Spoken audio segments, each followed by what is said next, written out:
Bonjour à toutes et à tous. Vous m'entendez visiblement?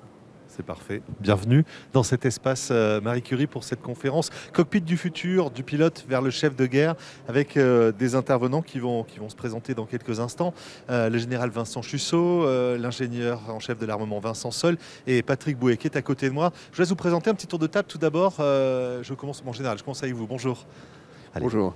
Oui, général Vincent Chussot, donc je suis co-chargé du programme projet SCAF, Système de combat aérien futur, avec l'ADGA, l'ingénieur général de l'ADGA. Et donc je vous présenterai un petit peu le cockpit que l'on entrevoit à l'horizon 2040. Voilà. Vincent Sol, bonjour. Oui, bonjour. Donc Vincent Sol, je suis ingénieur en chef de l'armement. Je travaille à la direction générale de l'armement et je suis en charge du bureau aéronautique au service des affaires industrielles et de l'intelligence économique. Et j'ai récemment eu la chance de travailler énormément sur l'ensemble des feuilles de route technologiques de l'aéronautique de combat. Patrick Bouet, bonjour. Bonjour, Patrick Bouet, je suis adjoint au chef de la division stratégie à l'état-major de l'armée de l'air, bureau de développement capacitaire, où je m'occupe plus particulièrement avec mon équipe, qui comprend des officiers étrangers, de problèmes de prospective et de vision sur l'armée de l'air dans les années 2030-2040. Nous allons passer 45 minutes ensemble, une demi-heure d'exposé avec nos invités, nos experts, et puis ensuite des échanges avec vous, des micros pourront circuler. Vous pourrez poser toutes vos questions sur ce cockpit du futur, un pilote du pilote vers le chef de guerre. Je vais commencer avec vous, monsieur Bouet. Qu'est-ce qui change dans la manière de mener les opérations et qui changera dans le futur ? Alors, la vision que l'on a se base sur deux facteurs principaux, il y en a beaucoup d'autres, mais les deux facteurs principaux, c'est la prise en compte des menaces. Donc je vais vous présenter un peu les menaces et l'évolution des technologies.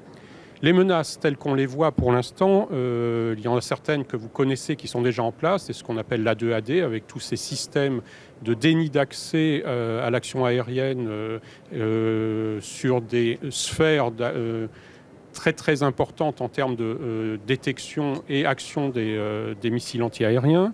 Ce sont autres menaces qui peuvent paraître plus classiques mais dont il faut tenir compte pour nous qui avons peu rencontré d'adversaires à notre hauteur, c'est le développement des puissances aériennes étrangères à travers le monde.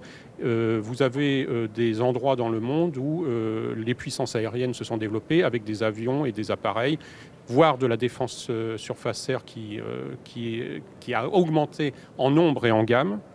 Vous avez le développement de moyens eux-mêmes techniques, c'est-à-dire la guerre électronique. Vous avez un développement, un renouveau de la guerre électronique. En particulier, nous avons des opposants ou des systèmes possibles qui ont réellement atteint des niveaux qui peuvent mettre en danger nos capacités de communication. Vous avez la cyber, vous en entendez parler tous les jours. Donc vous avez un retour qui questionne notre réflexion, c'est le retour à la parité, face à des adversaires de même rang ou d'un rang proche de nous. Bien sûr, les types de conflits, donc la parité implique que l'on repense le type de conflit avec un conflit haute intensité, tout en gardant à l'idée que les conflits asymétriques et l'hybridité continuent à être un type de conflit dont il faudra tenir compte. Les évolutions technologiques les plus importantes à ce niveau-là, et à chaque fois, il faut penser que ça va avoir une conséquence justement sur notre sujet, c'est-à-dire le pilote, le chef de guerre, le cockpit. Les évolutions, ce sont la masse de données qu'il va falloir traiter, qu'il va falloir partager. On vous en parle beaucoup dans ce salon. Les communications, les liaisons de données qui ont connu de fortes améliorations, mais je pense qu'on n'a pas encore tout vu. On parle du quantique, de possibilités que l'on n'imagine pas encore tout à fait. La portée des armements et des senseurs qui s'est énormément accrue, je dirais, dans les 30 dernières années. Et cette portée des senseurs et des radars, par exemple, et des armements, c'est-à-dire missiles, et on parle aussi d'artillerie à très longue portée, fait qu'on peut penser maintenant une sphère de combat commune entre tous les milieux et tous les champs. C'est la nouveauté, vous l'avez vu dans le nouveau concept d'emploi des forces paru en France en 2020, c'est ce que l'on appelle l'intégration multimilieu multichamp. Nos camarades anglo-saxons appellent ça le multidomaine, mais cela implique qu'il va falloir la possibilité de faire travailler en commun dans une même sphère l'ensemble des moyens de toutes les armées, mais aussi le cyber, mais aussi l'influence, Et une question, c'est comment le pilote, comment le chef de guerre va s'adapter et va pouvoir jouer son rôle dans un environnement de plus en plus complexe où il a un rôle important à jouer. Cette évolution n'est pas nouvelle. C'est-à-dire, si on fait très rapidement, je rappelle qu'au début de la guerre de 14-18, le pilote n'était que le chauffeur d'un officier qui était l'observateur dans l'avion, que dès le moment où l'avion est devenu un avion de combat, le pilote s'est retrouvé, dès qu'il décollait seul, responsable de sa mission. Dans les années 30, vous avez le radar et la radio qui apparaissent. Dès ce moment-là, le lien entre le pilote et le sol est fait et le caractère de sa mission, son indépendance est moindre, le caractère de sa mission peut devenir beaucoup plus compliqué. Dans les années 42-43, vous avez l'apparition de la guerre électronique.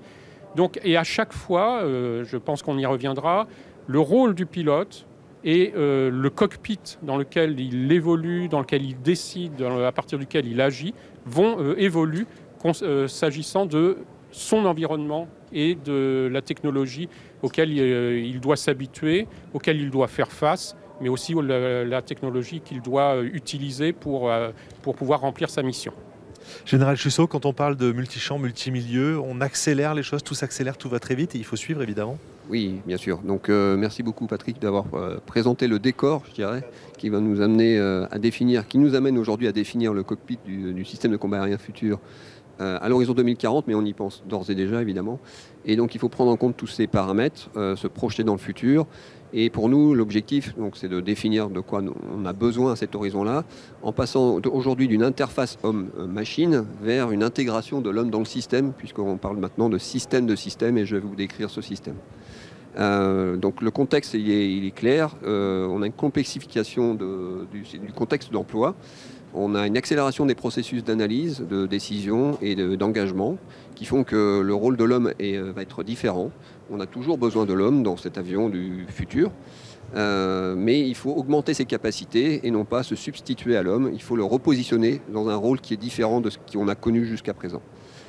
Comme le disait le chef d'état-major de l'armée de l'air récemment et de l'espace, donc on a besoin de la technologie pour gagner et la technologie n'a de sens que pour servir l'homme et non pour l'asservir. Ça, c'est un point important.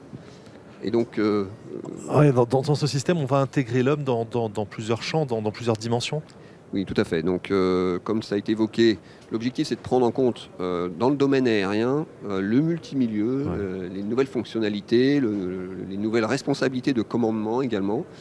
Et tout ça nous amène à repenser, et donc à définir un cockpit différent. Demain, c'est une vraie révolution dans le cockpit qu'on attend. Et pour cela, donc, ce que je vous propose, c'est de partir du système et ensuite de prendre les dimensions de l'homme avant d'en arriver aux conclusions que l'on établit aujourd'hui pour définir ce cockpit de demain. Et je laisserai ensuite la parole à Vincent pour parler des technologies. Donc le système de combat aérien futur, eh bien, c'est non seulement un avion de combat de nouvelle génération, au sein duquel se trouvera donc l'homme, le pilote de demain. On va revenir sur l'interface, sur ce dont il a besoin, mais il n'agira pas tout seul, il agira en réseau avec des ramifications, donc il ne maîtrisera pas toutes les branches. Il aura accès à un certain nombre d'informations, il ne saura pas d'où viennent toutes ces informations, et donc tout ça arrivera dans son cockpit. Il aura sous sa responsabilité des objets dronisés, qu'on appelle les remote carriers, de petite taille parfois, qu'il larguera lui-même de son avion, ou potentiellement des gros objets qui décolleront de plateforme donc de manière autonome et qui rejoindront sous son aile la formation pour l'accompagner dans les missions les plus exigeantes. Et tout cela fait que globalement, il aura sous sa responsabilité plus d'objets à gérer, en plus du niveau de responsabilité qui va augmenter au sein de sa cabine. Il aura à sa disposition un certain nombre d'outils, on va revenir dessus, et notamment une connectivité, c'est-à-dire des liaisons qui vont permettre de piloter l'ensemble, mais cette connectivité, elle a aussi ses limites, et potentiellement, il peut être déconnecté parfois du commandement à l'arrière ou d'autres capacités. Et donc il faut qu'il puisse gérer cet ensemble de moyens d'une manière parfaitement orchestrée et donc en augmentant la complexité. Et donc derrière ça se cache notamment la question de l'autonomie, l'autonomie accordée à ces objets, et on parle beaucoup d'autonomie ou d'automatisation de ces objets. Et, je ne vais pas rentrer dans le débat éthique qui est latent à cette notion-là, on pourra revenir pendant les questions si vous le voulez, mais globalement il y a plusieurs niveaux qu'on va accorder, et surtout on va redéfinir la place de l'homme comme dans une des responsabilités pour chaque fonction qui sont liées à la gestion des différentes responsabilités qu'il a, que ce soit des responsabilités opérationnelles, juridiques ou légales, ou éthiques, pardon, dans le domaine. Alors ça, c'est la partie système. Maintenant, si j'arrive sur la dimension humaine, il est très important de bien comprendre quelles sont les grandes dimensions de l'homme pour mieux l'intégrer dans ce système de système. L'avion, c'est quand même, le cockpit d'un avion de combat, c'est quand même un domaine stressant, c'est quand même un endroit qui est stressant, agressif. Hein. On est assis dans une cabine étroite, on subit le facteur de charge, on est sous oxygène, il y a le bruit cabine qui est très fort dans un avion de combat. Bref, donc c'est quelque chose qui impose déjà une bonne intégration physique. Alors si je prends l'exemple de ce qu'on appelle la pyramide de Maslow, il faut d'abord répondre à des besoins, je dirais, plus de sécurité et puis physiologiques, avant de prétendre dégager des capacités cognitives de haut niveau pour pouvoir aller gérer des fonctions qui nécessitent plus d'engagement et de responsabilité. Alors pour cela, donc, ce que l'on fait, on décompose par exemple l'homme en 4 dimensions. Une dimension physique, émotionnelle, psychologique et intellectuelle. Et évidemment, l'intellectuel va nous amener aux responsabilités de haute fonction. Sur le plan physique, donc dans un avion de combat, il faut assurer un minimum de confort. Et puis, il faut gérer la fatigue. Le confort, c'est lié à l'exiguïté de la cabine, comme je l'indiquais, au fait qu'on n'a pas forcément d'espace pour reposer nos équipements, on ne peut pas prendre de notes facilement, etc. etc. On a de plus en plus d'informations qui nous sont présentées. La fatigue, je pense que vous avez suivi l'actualité. En juin de cette année, on a fait des vols de Rafale entre la France et les États-Unis pour rallier notamment donc la Polynésie française ou Tahiti, je crois. On a fait un vol de 12 heures de vol, 6 ravitaillements en vol, avec des Rafales monoplaces pour certains. Et donc on a rallongé les temps de vol dans cette cabine étroite. Donc tout cela impose quand même un minimum de confort, je dirais. C'est la dimension physique. La dimension émotionnelle, elle est liée au fait que le jour J, notamment, eh bien, on a un stress de combat qui est important. Stress dans des phases de mission, je dirais, un peu plus basiques, mais qui demandent beaucoup de disponibilité, comme le ravitaillement en vol, comme l'appontage pour les marins. Et puis stress également face à la menace, puisqu'on verra de plus en plus certainement la menace arriver vers soi, vers son système de système. On verra notamment nos objets, les remote carriers, les drones, subir une attrition qu'on a oubliée depuis des décennies. L'attrition, c'est quelque chose qui va revenir sur le devant de la scène, comme l'indiquait Patrick. On va revenir face à des conflits, face à des menaces de haute intensité. Ensuite, la dimension psychologique, elle n'est pas nouvelle. C'est toutes les responsabilités liées à l'engagement, qui sont notamment latentes dans ce qu'on appelle l'appui aérien, par exemple, la maîtrise des dommages collatéraux, le respect des règles d'engagement, si ce n'est qu'on va rentrer dans une dimension encore supérieure, puisqu'on risque de faire de l'appui aérien dans des milieux qui sont non permissifs, c'est-à-dire où la menace est de plus en plus forte. Et là, évidemment, ça demande un peu plus de responsabilité et de délégation également de responsabilité. Et le dernier point, c'est la dimension intellectuelle. Donc on demandera à l'homme de gérer une complexité qu'il n'a pas gérée jusqu'à présent. On lui demandera d'être performant, d'être imprévisible parfois, ou de créer l'imprévisible. Et donc ça, c'est quelque chose, et dans un espace multimilieu, comme ça a été évoqué, avec du cyber, une dimension spatiale qui va être renforcée. Et tout cela va imposer donc qu'on l'assiste un minimum dans ses fonctions de haute responsabilité. Donc j'en arrive à ma dernière partie. Qu'est-ce qu'on va faire très concrètement, qu'est-ce qu'on va faire une fois qu'on connaît toutes ces dimensions, qu'on les a mesurées? Voilà, donc ce que l'on fait, c'est qu'il faut avoir une approche globale, je dirais. Une approche qui nous amène à prendre en compte toutes ces dimensions à la fois de l'homme et du système. Et donc moi, j'ai un peu matérialisé ça sous la forme d'une fusée à 4 étages. Commençons par le premier étage qui est assez concret, c'est l'installation physique, optimiser l'installation de l'homme dans la machine. Déjà, c'est un premier point. Il faut non seulement lui permettre de visualiser correctement toutes les informations dont il devra disposer, donc avoir des écrans suffisamment larges pour avoir une meilleure qualité de l'information, plus d'informations si nécessaire, lever les ambiguïtés, donc visuelles. Mais il faut également le positionner en regardant l'extérieur. Pour regarder l'extérieur, il faut lui donner par exemple un viseur de casque et une capacité à regarder vers l'extérieur et avoir par exemple de la réalité augmentée pour pouvoir intuitivement comprendre ce qui se passe à l'extérieur, la menace venant de l'extérieur. Il faut également lever les ambiguïtés à la radio, donc il faut disposer de systèmes qui nous permettent par exemple d'avoir une transcription en instantané des messages en anglais, ce qui est un problème parfois, puisqu'il faut comprendre précisément ce qui nous est dit. Bref, il y a un tas d'outils qui existent, et là je laisserai la parole à Vincent pour vous en décrire quelques-uns. Ensuite, il faut surveiller le pilote, le monitorer, comme on le dit, avec à la fois son aspect physiologique et cognitif. Physiologique pour l'alerter si jamais, par exemple, il y avait une hypovigilance, si jamais il y avait une hypoxie, c'est-à-dire une perte d'oxygénation dans le sang, ou un début de perte de connaissance.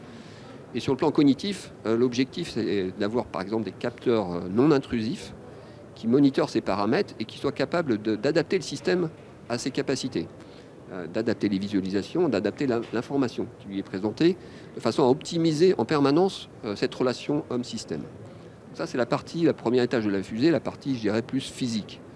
La deuxième partie, c'est une partie qui est liée à l'intégration, enfin, à la poursuite des travaux pour optimiser les charges basiques, le décharger de toutes ces charges qui sont contraignantes, qui lui demandent beaucoup de disponibilité. Je parlais tout à l'heure du ravitaillement en vol ou de l'appontage. Il faut des systèmes automatisés dans ces domaines-là.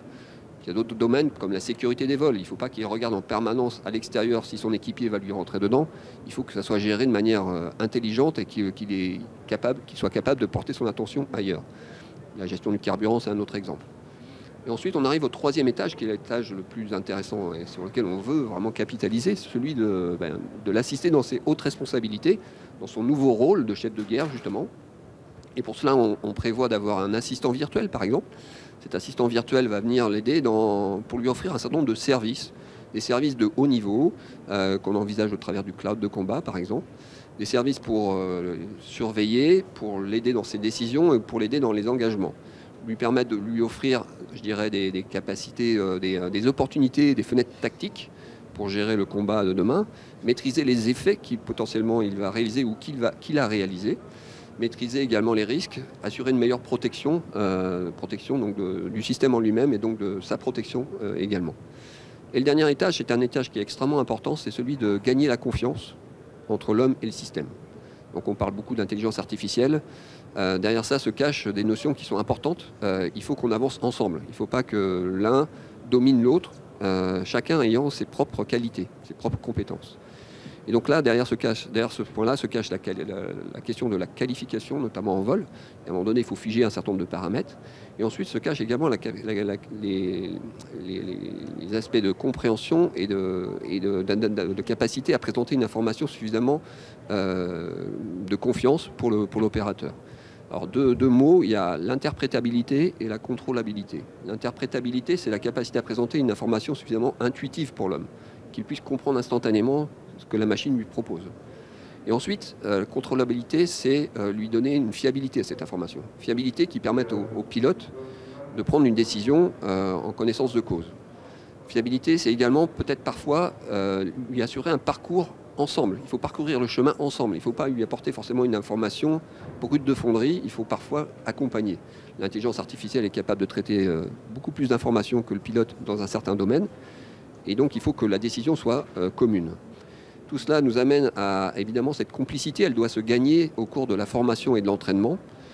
Et tout ça doit nous amener également à ne pas avoir une confiance aveugle et une addiction dans le système. C'est-à-dire que le pilote doit toujours avoir la main pour décider, le moment venu, s'il suit la machine en toute confiance ou s'il s'en écarte également en toute confiance. C'est-à-dire qu'il connaît les limites de la machine et il est capable d'aller au-delà pour garder cette imprévisibilité notamment. Vous aviez fait une analogie dans la préparation lorsqu'on s'est appelé pour préparer cette table ronde avec le capitaine d'une équipe de football américain.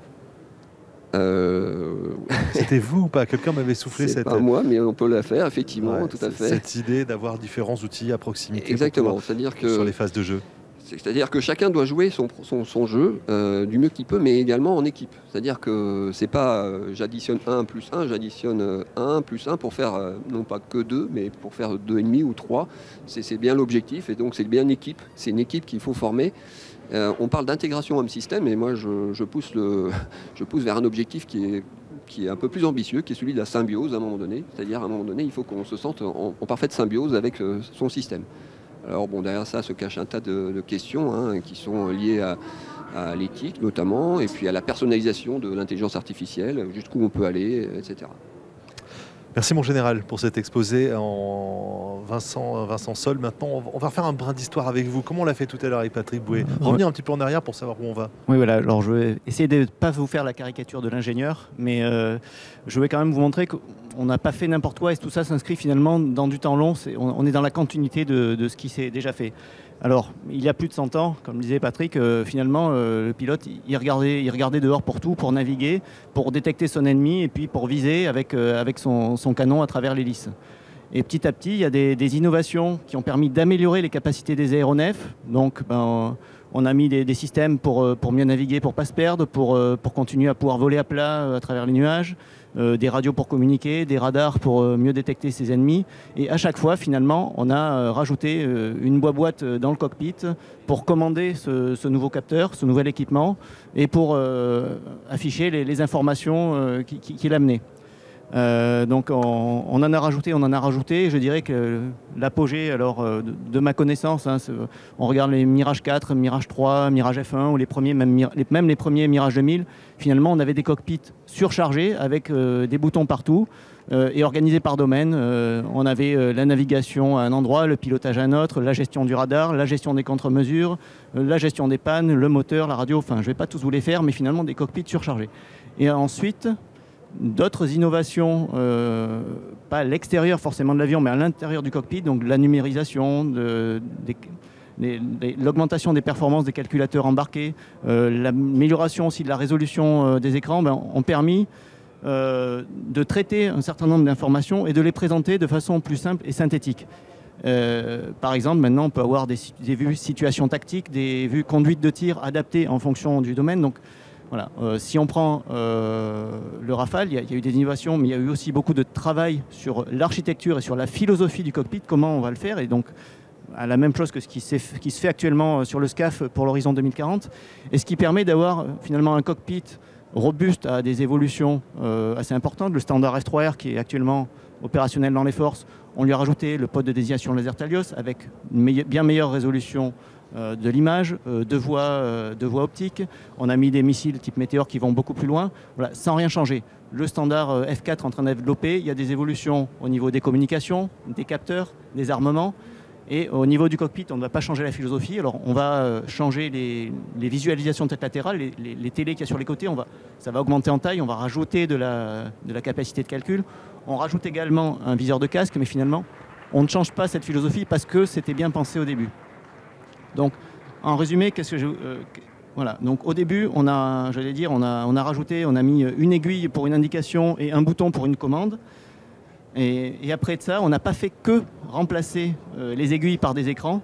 On a aussi rajouté une première couche d'intelligence et de filtrage justement pour que la charge mentale de l'équipage, qui au début était vraiment là pour gérer la machine, le pilotage, la navigation, elle puisse s'orienter d'abord sur la gestion des capteurs et de plus en plus vers la gestion de sa mission. Voilà. Donc maintenant, vous l'avez compris, alors qu'est-ce qui nous attend pour la suite? On va aller dans cette continuité. On l'a dit, la place de l'homme, il sera toujours présent à bord. Il aura plus d'informations. Alors, si je schématise, c'est la DGA qui voit le besoin des forces et qui va essayer de le schématiser de façon un peu plus simple. Plus de données, c'est quoi? On aura plus de tuyaux de communication. Donc, on va rajouter des SATCOM, des nouvelles liaisons de données. Qui auront quoi? Ce seront des tuyaux un peu plus gros, donc plus de débit. Donc, forcément, ça fait plus de données. Reliés à potentiellement plus d'acteurs ou un cloud, on va dire. Peu importe, ça fait des données vues de l'avion, vues de l'extérieur de l'avion qui arrivent. Au niveau des capteurs, alors il y aura peut-être plus de monde en l'air en face ou au sol, mais même on a des capteurs avec une meilleure définition. Dans l'optique, peut-être plus de voies, des radars qui voient plus loin, qui ont une meilleure résolution. Et j'en passe, voilà. Donc tout ça, au final, pour toujours un cerveau, un homme à bord avec son cerveau. Ça, c'est la seule chose qui ne va pas bouger. Donc maintenant, je vais essayer d'illustrer les questions techniques que l'on se pose. Je ne vais pas vous faire une liste de technologies, parce qu'on ne les a pas, les technologies pour 2040. Je vais essayer de l'illustrer, mais voilà, les problématiques, comment est-ce que nous, on va traduire ça. D'abord, commençons par la gestion des données. Donc, beaucoup de données, qu'est-ce qu'on va faire? Il va falloir, parmi ces données, détecter quelles sont les informations intéressantes. Alors là, on a des exemples, chose qui se fait déjà dans le grand public, l'ATD, l'ATR, Automatic Target Detection, Automatic Target Recognition, c'est-à-dire détecter des formes intéressantes sur une image. Sauf que là, la particularité, il faut arriver à le traiter sur des images infrarouges, demain aussi sur des images radar, des images SAR. Donc là, ce n'est pas des technologies grand public qu'on va pouvoir faire, il n'y a pas de base de données non plus grand public qui existe. Les premières capacités sur le SAR vont arriver dès le standard F4 du Rafale. Après, il va falloir aussi, comme dans une bande par exemple optronique, les gens vont pouvoir se camoufler ou se leurrer, comme on aura par exemple plus de bandes optroniques, faire du multispectral, de l'hyperspectral, on va essayer de faire de l'ATD, l'ATR, cette détection sur plusieurs capteurs en même temps, plusieurs types de capteurs, plusieurs voies en même temps. Et ces capteurs pourront éventuellement être dans différentes plateformes, donc arriver en temps réel à avoir ces données-là et à détecter les petites choses qui sont importantes et qu'on n'aurait pas vues. Et donc ça, on va dire, c'est plutôt sur des images fusées. Et après, le step d'après, c'est détecter les comportements anormaux. Alors, comportements anormaux, on va dire, c'est un 4x4 qui roule sur une route, c'est pas forcément gênant. Un 4x4 qui commence à rouler assez vite dans la forêt ou dans les airs. Enfin, voilà, il y a un certain nombre de critères qu'il va falloir imaginer, mais ça demande aussi avoir une bonne connaissance de la scène, s'adapter à la connaissance de la scène pour savoir qu'est-ce qui est normal, pas normal. Ou également détecter des comportements hostiles, par exemple, sur quelqu'un qui est en vol en face. Donc tout ça, on part des données. On arrive à récupérer des informations intéressantes. Et ensuite, c'est qu'est-ce qu'on fait pour rendre ces informations, leur donner une plus-value à l'équipage. Donc proposer des décisions intelligentes, explicables. Donc on peut penser, alors là c'est de la résolution de contraintes, s'il y a une nouvelle menace qui pousse, proposer un aménagement dans le plan de vol à suivre par l'avion, mais plutôt même par le dispositif, par la patrouille. Donc résolution multicontrainte avec plusieurs acteurs qui, si les liaisons de données fonctionnent bien, pourront se coordonner, on pourra avoir quelque chose d'assez centralisé, mais il faudra peut-être aussi trouver un optimum commun le jour où il n'y a plus forcément de liaison de données et qu'on a quand même des bribes d'informations. Voilà, donc beaucoup d'enjeux là-dessus. Ensuite, ces propositions, et je reviens là-dessus, au niveau des propositions de décision, par exemple, vous avez sur le stand Cockpit Futur, on vous montre comment est-ce qu'on pourrait interpréter un comportement hostile ennemi et proposer des trajectoires qui ont la meilleure chance en termes de combat aérien, par exemple. Proposer la meilleure trajectoire à l'équipage.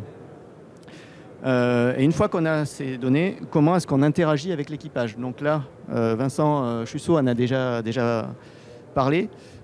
Donc la réalité augmentée, le viseur de casque, on le met dans le Rafale, c'est très bien, vous me direz, c'est sur le Tigre depuis pas mal d'années, ça se voit aussi à l'étranger.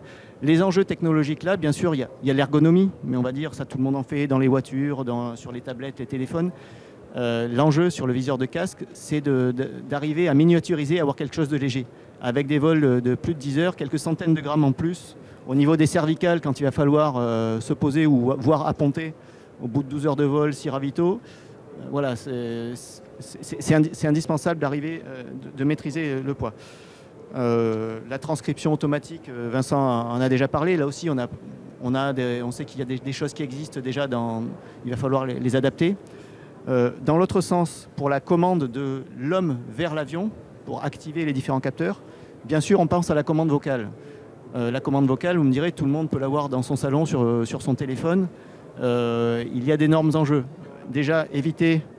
il faut l'adapter au vocabulaire particulier, à l'ambiance sonore un petit peu particulière. Mais il faut aussi qu'elle arrive à tourner de façon autonome. Elle ne sera pas connectée à Internet pour interroger un serveur. Donc là, vous me direz, c'est de la puissance de calcul, c'est des données. C'est une chose. Et après, il y a un aspect aussi de sécurisation, de fiabilisation.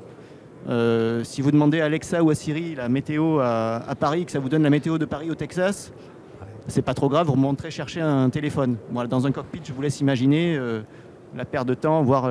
voilà, donc vraiment, au niveau des interactions, c'est vrai que c'est la première chose à laquelle on pense. On pense à des capteurs haptiques, alors des choses aussi qui se font dans le jeu vidéo, c'est-à-dire avec les mouvements des bras ou juste les mouvements des mains, parce qu'on ne peut pas forcément gesticuler en mettant des choses dans les gants, par exemple. Voilà. on réfléchit à ces choses-là. On n'a pas encore la solution, mais finalement, on se coupe aucune piste. Et enfin, je reviendrai au bas de la pyramide de Maslow, hein, je confirme. Alors même si sur F4, on essaye de travailler déjà sur le Rafale, à améliorer le confort en cabine, le bruit en particulier, qui est usant pour les neurones, pour faire du crew monitoring, donc détecter l'état de l'équipage. On a la chance que les équipages dans un avion de combat ont un casque en permanence. Ce n'est pas le cas sur un avion de ligne. Donc on a moyen d'avoir des électrodes qui pourraient faire de l'électroencéphalogramme pour avoir accès aux états du cerveau. Donc là aussi, je vous engage à aller voir le stand Cockpit Future. On vous montre des électrodes intra-auriculaires qui permettent de faire un électroencéphalogramme qui pourrait permettre de faire ça en vol pendant plusieurs heures. Au niveau du corps, ou par exemple pour avoir plutôt le cœur, donc l'électrocardiogramme ou la saturation en oxygène en cas d'hypoxie, intégrer des choses dans la combinaison de vol. Là aussi, j'ai vu qu'il y avait des choses, on travaille avec la marine et l'armée de l'air travaillent aussi là-dessus en lien avec la DGA et avec le service de santé des armées. Au niveau de la division d'attention, il y a aussi des choses, la tunnelisation qui a déjà aussi tué des collègues. Mettre des oculomètres, quelque chose qui va détecter où vous regardez. Vous allez me dire, c'est pas nouveau. On s'en sert, le CM, ça n'est servi pour mettre au point la 400M. Bon, mais voilà, ça peut être un vrai indicateur de division d'attention et être utilisé finalement pour adapter ou pour alerter l'équipage et lui faire prendre un petit peu de recul. On parlait aussi d'hypoxie. Il peut y avoir des pollutions dans l'air respiré. Là aussi, les pilotes sont sous oxygène. Il peut y avoir des pollutions volontaires ou involontaires. Donc voilà, l'enjeu, c'est d'avoir des capteurs endurants, fiables, réduits et de taille assez fine, de taille très petite pour pouvoir les embarquer à bord. Voilà, donc tout ça, on va dire, il y a des capteurs qui vont détecter des choses sur l'homme ou autour de l'homme. Après, c'est qu'est-ce qu'on fait des données ? Un électroencéphalogramme dans un laboratoire médical, c'est déjà pas forcément simple, et avec des casques, les personnes qui ne bougent pas et des dizaines d'électrodes. Là, avec quelques électrodes dans un environnement bruyant où on va dire ça gigote, ça se gratte parce qu'on garde 10 heures sur la tête, où on transpire. Voilà, il y a un vrai enjeu dans la filtration des données physiologiques et après pour pouvoir ensuite les interpréter. Et ces choses-là sont en plus très liées à la personne. Donc il y a un enjeu il faut suivre les équipages sur la durée. Comme on va dire, on fait le suivi des sportifs de haut niveau sur la durée. Ça va être un petit peu la même chose. Donc voilà, des enjeux à la fois sur les capteurs et sur le traitement. Donc voilà, je vais arrêter là la liste de questions techniques. On voit que derrière, finalement, il y a beaucoup de traitements où on se dit que l'IA pourrait apporter quelque chose, parce que c'est peut-être aussi un petit peu à la mode, mais voilà, c'est un terrain aussi qu'on explore de plus en plus. Donc, comme l'a dit Vincent Chusseau, nous, la DGA, en tant qu'autorité technique là-dessus, on va veiller donc, en particulier à la certification de ces technologies. Donc y aller progressivement, au fur et à mesure, voir où est-ce qu'on peut les mettre en toute connaissance, en fonction de la maturité, et bien sûr en se posant les questions d'éthique qui vont bien. Voilà. Une dernière chose, oui. Allez, je vous laisse. Ensuite, il faut qu'on passe aux questions, qu'on laisse la parole à la salle et à ceux qui ont envie d'échanger avec vous. Non, mais je voulais juste dire que voilà, grâce à ces... alors, dans tout ce que j'ai cité, vous voyez des technologies qui sont déjà très matures et qu'on voit déjà sur le salon. Donc, bien sûr, grâce au SCAF, on va pouvoir partir d'une page blanche et vraiment avoir un cockpit en rupture. Mais on va quand même essayer aussi que toutes ces innovations puissent bénéficier progressivement aux flottes déjà existantes. Voilà. Vous pouvez aller vous glisser dans le cockpit du futur grâce à un casque de réalité virtuelle. Il y a un stand qui est au centre du salon, découvrir des capteurs qui se mettent dans le casque tout à fait réduits et qui sont déjà présentés sous type de prototype. Est-ce qu'il y a des questions pour nos intervenants sur ce sujet passionnant du cockpit du futur ? On vous a plongé dans le cockpit du futur, on vous y a installé quelque part grâce aux interventions de Vincent Suchot tout à l'heure, grâce à Vincent Sol et toutes les parties technologiques, et puis avec Patrick Bouet pour l'esprit de ce cockpit du futur. Est-ce que vous avez des questions ? Je vous laisse prendre le micro, il est à votre disposition. Sigolène est là pour vous donner un micro. Il va se transformer à quel point notre pilote Est-ce qu'on revient à l'origine de chef de guerre finalement, avec un tacticien, quelqu'un qui a la vision sur la tactique globale? Alors, bon, c'est déjà le cas, hein, puisque aujourd'hui on a des pilotes qui assurent des hautes responsabilités dans un cockpit. Hein. On a des chefs de mission qui gèrent tout un dispositif donc complexe. Si ce n'est qu'aujourd'hui ils le gèrent, je dirais, un petit peu avec une méthode qui leur impose beaucoup de charges cognitives, qui leur demande beaucoup de ressources et parfois qui leur demande même d'être en retrait de façon à ne pas être plongé dans l'action immédiate, de façon à pouvoir avoir toute cette disponibilité. Demain, on peut penser que dans les combats les plus intenses, tout le monde sera mobilisé, y compris le responsable de mission. Ouais. Et chacun aura une responsabilité importante, plus importante peut-être que celle d'aujourd'hui. Ça ne veut pas dire qu'on va choisir des athlètes de haut niveau par rapport à ce que l'on fait aujourd'hui. Non, on va prendre des pilotes tels qu'on les sélectionne aujourd'hui, mais par contre, on va les amener dans un domaine qui est différent et en les assistant véritablement, en les intégrant véritablement. C'est bien l'enjeu. C'est pas de changer complètement le pilote, c'est de lui apporter une nouvelle façon de travailler en toute sérénité, si possible. Patrick Bouet. Oui, si je peux ajouter quelque chose. Quand le titre de la table ronde, c'est du pilote vers le chef de guerre. Je parlais du multidomaine, ce que l'on appelle en France le multimilieu, multichamp. Pendant très longtemps et jusqu'aux dernières années, chaque combattant était un expert de son milieu. C'est-à-dire l'aviateur était un expert de l'action dans l'air. Le marin en surface ou sous la mer. Le terrien le fantassin connaissait son milieu. Le multimilieu, multichamp, ça va impliquer une manœuvre commune mais intégrée. C'est-à-dire que le pilote va être chef de guerre aussi dans la mesure où il va intégrer à son action l'action d'effecteurs et prendre des informations des senseurs qui viennent des autres milieux. Quelque part dans l'absolu, et nous y réfléchissons, nous n'avons pas encore trouvé les solutions, on pourrait se retrouver à un certain moment avec un pilote de chasse qui déclenchera des tirs d'artillerie à partir d'une artillerie de très longue distance. Et ce tir d'artillerie jouera son rôle dans la mission aérienne.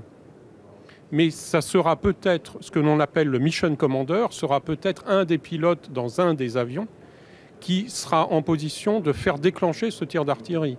Donc là, on change réellement du pilote qui gère, entre guillemets, sa machine et son milieu à quelque chose qui est le chef de guerre en tant que véritable tacticien dans l'ensemble des milieux. Et si nous rajoutons à cela les données venant de l'espace, l'action cyber, c'est une grande question, et voire l'informationnel, c'est-à-dire de donner le top pour qu'il y ait une action informationnelle vers l'adversaire. L'adversaire, ça peut être une équipe de missiles solaires qu'on va déstabiliser à partir de messages juste au bon moment, de messages sur leur téléphone portable personnel pour les déconcentrer par rapport à leur mission principale. On va vers ce type d'opération extrêmement complexe. Le problème, ça va être de savoir qui va la commander et est-ce que dans une certaine mesure et dans certaines missions, ce ne sera pas le pilote dans son cockpit. Oui, et je voulais juste rajouter, là on sort du cockpit, mais en termes de techno, finalement, c'est déjà le cas sur F4, il y a un gros enjeu sur la connectivité. Finalement, tout ça à la base, c'est que les gens arrivent à se parler, à se causer, à avoir les tuyaux, à avoir les tuyaux, les liens entre les différents milieux. Parce que il y a des particularités, c'est vrai, sur une radio, une forme d'onde adaptée pour entre du sol-sol, du solaire ou de l'air. Il y a des particularités, mais on sait faire. Voilà. Par contre, ça demande un peu de temps, ça demande des réflexions du niveau de classification des informations aussi, du débit. Et voilà. Donc et l'avantage d'avoir des programmes structurants comme le SCAF permettent finalement d'emmener un peu tout le monde avec eux derrière, comme c'est le cas sur le terrestre avec Scorpion. Voilà, nous, DGA, on n'est pas sectaire, on travaille avec toutes les armées, donc il n'y a pas de souci, on est là au service. Et vous l'avez dit, d'autant pour nourrir le cockpit actuel aussi d'ailleurs de toutes ces réflexions et ces innovations. Est-ce qu'on a des questions?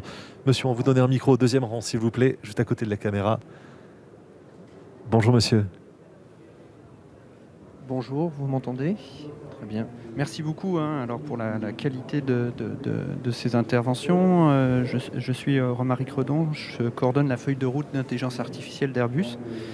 J'avais une question là sur, vous disiez le pilote doit toujours avoir la main pour suivre ou potentiellement s'écarter de ce qui est proposé par le système.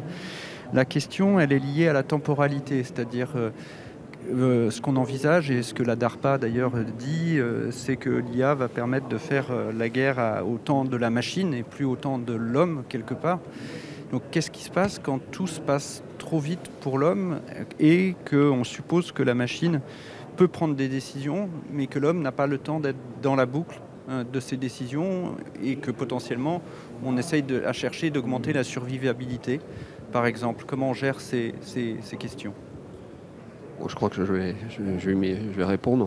Donc c'est une question qu'on étudie évidemment très sérieusement au titre notamment de l'aspect éthique, puisque derrière ça, il y a jusqu'où peut-on aller en termes d'autonomie versus automatisation.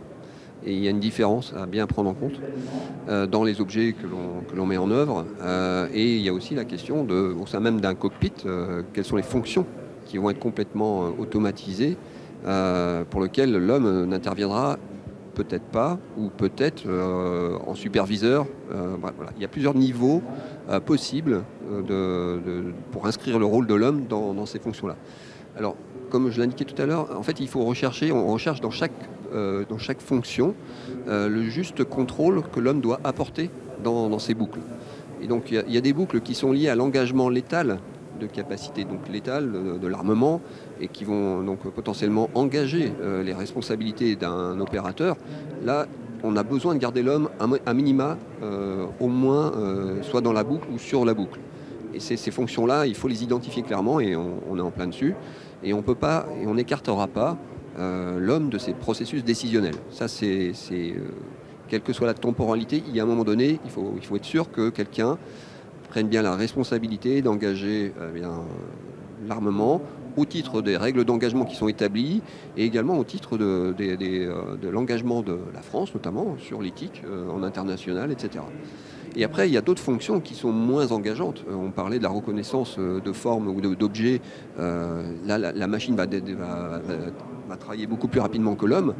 Il y a d'autres fonctions qui sont liées à la protection aussi, à la protection de l'avion. L'autoprotection, ça va aller tellement vite, les vitesses se sont accélérées, les missiles arrivent très vite. Bon, ok, très bien, il n'y a pas de danger de dommages collatéraux par rapport à des populations. Là, on va évidemment automatiser au maximum, et je parle d'automatisation dans ce cas-là. Donc oui, c'est un vrai travail de fourmi que de prendre chaque fonction une par une et de définir la juste place de l'homme, le juste contrôle qu'il doit avoir sur ces fonctions-là, au titre de l'éthique notamment. Je laisse la place pour une dernière question. Il est monsieur au premier rang, s'il vous plaît. Bonjour monsieur. Bonjour à tous et merci. Vous m'entendez ? Très bien. Merci beaucoup. En fait, c'est vraiment très instructif. En fait, moi, je suis Walid Benzarti, je suis de Thales, en charge de l'innovation dans la division Land and Air Systems. Et donc, en fait, j'avais une question qui n'a pas été évoquée en fait, dans le sujet. On parle bien du pilote, on parle bien de la pyramide de Maslow, en disant en fait, qu'il y a plusieurs besoins. Mais en fait, est-ce qu'on n'a pas la capacité d'enlever ces besoins-là par le fait de déporter le pilote ? On a parlé de l'environnement bruyant, de le fait qu'il devait regarder à l'extérieur. Mais aujourd'hui, avec tous les capteurs, avec les drones qui commencent à exploser de partout et avoir en fait, des capacités importantes. En plus, aujourd'hui, en fait, avec les moyens de communication, on peut sécuriser quand même énormément d'informations qui arrivent jusqu'au sol ou qui arrivent en tout cas dans un environnement sécurisé. C'est d'avoir le pilote dans un environnement qui soit plus sympa. Je ne vais pas dire au fait que ça va nécessairement le déconnecter de sa mission et de son environnement, mais est-ce que ce n'est pas quelque chose qui peut au moins diminuer le nombre de charges que le pilote pourrait avoir sur certaines missions où il n'a pas besoin d'être dans le cockpit et dans cet environnement qui est extrêmement stressant. Allez, réponse en très rapide, s'il vous plaît, Vincent Chussot. Très rapidement, donc c'est toute la question de a-t-on besoin d'un homme au plus près dans l'avion de combat en première ligne, ou est-ce qu'il faut le mettre à l'arrière, comme un peu le Reaper aujourd'hui avec le contrôleur ou le pilote et son équipe en remote control, comme on le dit. Alors, c'est une question qui a été posée dès le départ dans le projet SCAF, faut être très clair, et auquel on a répondu tout de suite. Nous, la France, mais également les Allemands, les Espagnols, on a tous répondu dans le même sens. C'est-à-dire qu'à l'horizon 2040, et même un petit peu au-delà, on estime que pour différentes raisons que je vais évoquer, on a encore besoin d'un homme au sein d'un avion de combat de nouvelle génération. accompagné de systèmes dronisés qui vont compléter son action. Mais on a encore besoin de cet homme dans cet avion. Pourquoi ?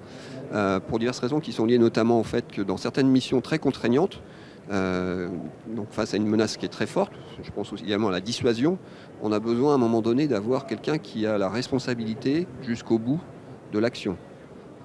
Et ça, on n'aura pas forcément la communication jusqu'au bout. Et donc il faut quelqu'un qui a reçu des ordres, qui soit capable de prendre en compte les décisions politiques de haut niveau et la porter au plus loin, y compris sous la menace cyber par exemple, donc dans un environnement où la machine, on émet des doutes, même en 2040, et on verra plus tard. Mais voilà. Et donc il y a le deuxième aspect qui est l'aspect technologique, c'est-à-dire qu'en 2040, c'est pas si loin que ça en fait, c'est pas si loin. Et imaginez qu'un avion de combat soit complètement automatisé, même avec une commande à distance. On a estimé qu'il y avait un gap très important et que ce n'était pas souhaitable. Et puis ensuite, il y a d'autres missions, par exemple l'assistance en vol. Quand un avion vient assister à un avion de ligne, qui est en détresse au-dessus du territoire national, c'est quand même plus réconfortant d'avoir un avion piloté à côté d'un avion de ligne en détresse que d'avoir un drone qui va soi-disant vous ramener sur le terrain en toutes circonstances. C'est un peu ces raisons-là. Et on a tous déterminé qu'il fallait encore, à l'horizon 2040, sans exclure, sans présager du futur, hein, peut-être que demain on aura plus de drones à côté et peut-être qu'à un moment donné les hommes seront cantonnés à certaines missions et pas d'autres. Mais aujourd'hui on en est là. Merci beaucoup pour ces explications, merci de vos questions, merci à tous les trois pour vos interventions, Vincent Chusseau, Vincent Sol et Patrick Bouet. Je pense que vous pourrez rester quelques minutes autour de la salle pour échanger, si vous le souhaitez, avec les gens qui ont assisté à cette conférence. Merci à tous et à toutes.